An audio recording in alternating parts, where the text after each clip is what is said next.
Hello और आ गए ये सेठों के सेठ घर मालिक की तरफ से। अब नाम न बताइए, है ना दादा? 200 रुपया इनाम आया है। ए नीतू, थोड़ा से दादा आप लोग इस तरफ आ जाओ ताकि जो बैठे हैं बेचारे उनका दिक्कत ना हो।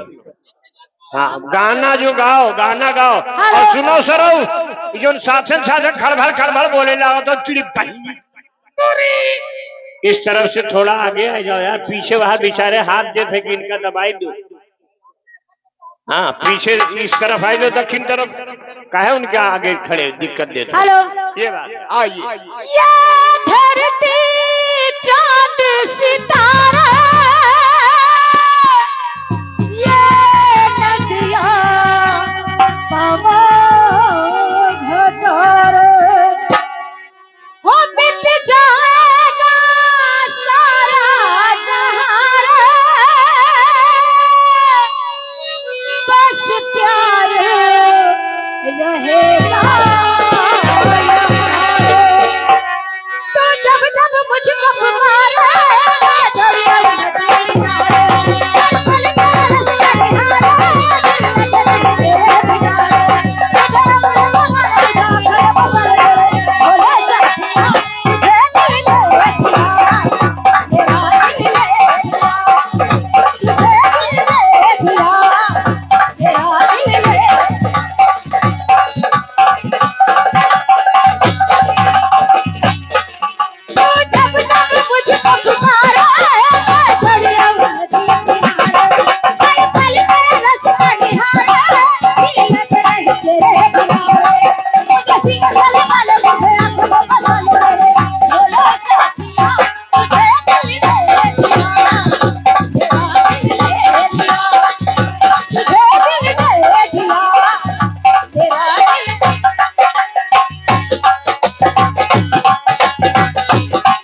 वो सावन आया बादल छाया